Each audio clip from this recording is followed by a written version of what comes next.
Hello students, let us start our discussion about friction. So let us introduce what is friction. Whenever one body starts sliding on the surface of the other body, then some forces gets developed between them which tries to oppose this motion. This is called friction or frictional force. It acts whenever there is a relative motion or relative motion try to be started. It means when two objects are relatively moving with each other, making a contact them, then a more force which opposes, which wants to or tries to oppose the motion of the relative motion of the body, that is known. Suppose that two body, one is placed just over on the second, and first upper body is tries to move on the surface of the second and it pulls towards one side, then the force which always opposite to start the motion of the body on the second body, that is known as friction. So now types of friction. Friction can be classified either as external friction or internal friction. External frictions, when relative motion between two different bodies occur. When the motion between two different bodies occur, then the frictional force acting between two different bodies is known as external friction. But when the motion between the layers of the same body, like as a fluid in medium, then the force acting between the layers of the same material is known as internal friction. Further, friction can be classified either as sliding friction or rolling friction.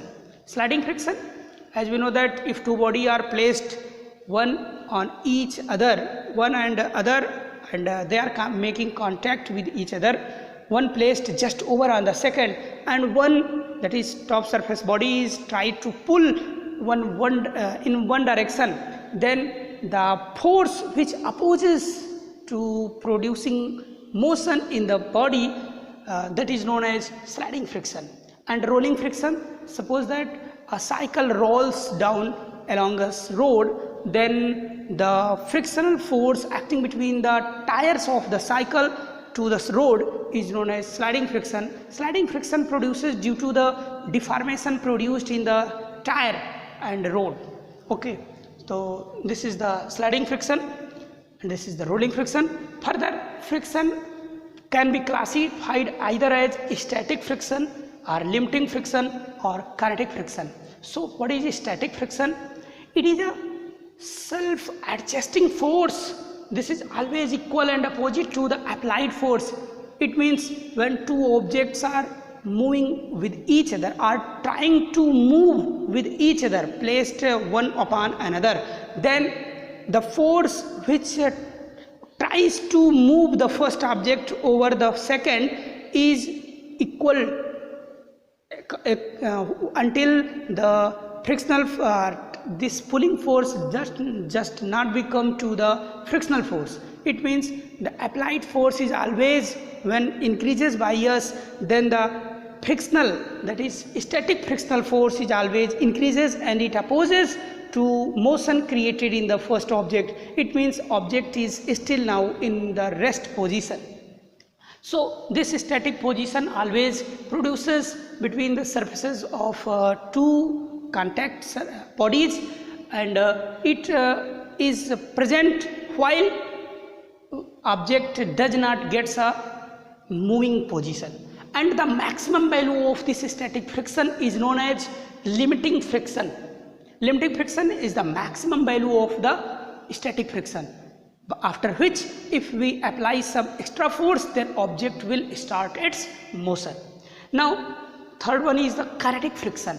When once the motion is started between the contact surfaces, a relative motion is started between the surfaces of the body, then a very small, marginally less than the limiting friction, a frictional force acting between the surfaces, that is known as kinetic friction. So this is the highest frictional force acting between two bodies which will maximum oppose the relative motion started between the surfaces of the body, and this is always less than this. Okay, and the kinetic friction is always less than this limiting friction, but always greater than its static friction. This can be understood by a simple graph formed right here. You are seeing that this is a frictional force line and this one is the applied force. So if this one is if we apply some external force on the body to starts the motion, then as we increases the applied force, then we are seeing that the frictional force acting on the object is increases continuously. It means the graph is found to be straight line, and at this point the frictional force becomes at its maximum value, and this static friction force is known as limiting friction. And beyond this, if we applied some another external force, then the relative motion will start between the surfaces of body, and a particular constant force acting between two surfaces of the body, that is known as kinetic friction. So this is a simple case which is sufficient to understand the concept of the static friction, limiting friction and kinetic friction. So let us our new topic, what is the laws of the static friction, limiting friction and kinetic friction. So let us see the laws of static, kinematic and limiting friction. So let us come to the laws of friction. First we see laws of static friction. We know that static friction force is always equal and opposite to the net external force acting on the body, because this force is not enough to start the relative motion between the two contact surfaces body. So laws of static friction, the static frictional force is always less or equal and opposite to the net external force acting on the body, and this is always less than that of the limiting friction, that is the maximum static friction. So what is the law of limiting friction? Limiting friction is independent of the apparent surface area of contact till the value of the normal reaction remains same. And the second law is that the direction of the limiting friction is opposite to the direction in which one body is on the verge of the starting its motion. The third is the limiting friction force depend on the nature of surface in contact. And the fourth is the quantitatively the value of this limiting friction and the magnitude of this limiting friction is equal to or is directly proportional to the normal reaction of this body due to the other. Okay, so F proportional to R or F equal to mu R, where mu is the constant of proportionality, that is also known as coefficient of friction. So if let us see the two different graphs plotted at here. Suppose that this is a body 1, which is placed on any smooth horizontal surface, and the surface of this first body is AB, on which another body is placed.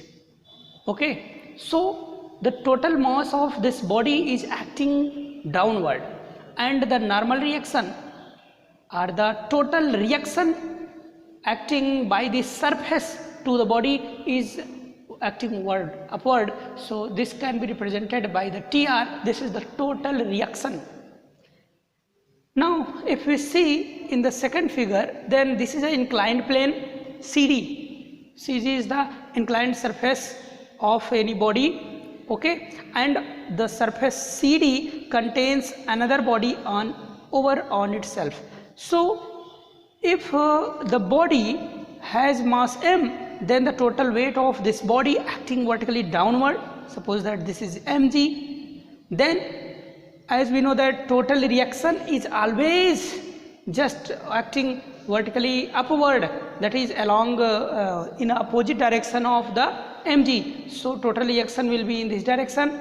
But if we say that the inclination of this surface is theta, then if we draw two lines passing from here, one just perpendicular to this surface area, that is along here, and other just parallel to this surface area along here, then we are seeing that this TR and this N can be related to each other with the help of a simple formula, because this is the theta, then this can be written as N cos theta.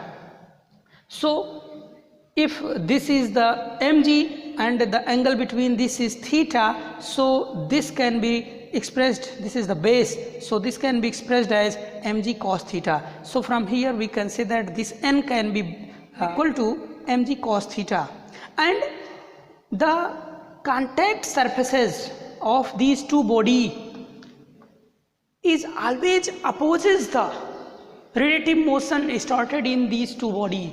So there is a force produces between the contact surfaces. This force is termed as frictional force, and this frictional force when increases, this is the applied frictional, this is the amount of frictional force, and this one is the mg sin theta, this is the applied force by which the body tries to pull towards downward, and this is the force which always opposes the body to the motion created in the body in downwards. So when we increases the inclination, then the value of mg sin theta increases, and also the value of this force increases, but at a particular time, suppose that the value of mg sin theta becomes maximum, by which the body just want to start the motion. So at that value mg sin theta becomes the value of maximum value of this frictional force, that is limiting friction,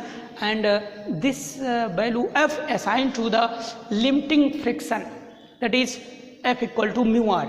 Okay, so this is the total basic concept of the law of static friction, law of limiting friction, and the law of the kinetic friction, because as we know that when the body will start its motion, then there is a constant frictional force acting between the surfaces of body, and the frictional force acting between body can be defined by a simple term that is known as F equal to mu k r. Mu k, that is known as kinetic friction acting between two surfaces. Okay, so these are the different concepts related to the laws of friction. Now we can study the basic concept related to the frictional force like as free body diagram, taking some examples tomorrow in our next video. Till now, take care. Thank you.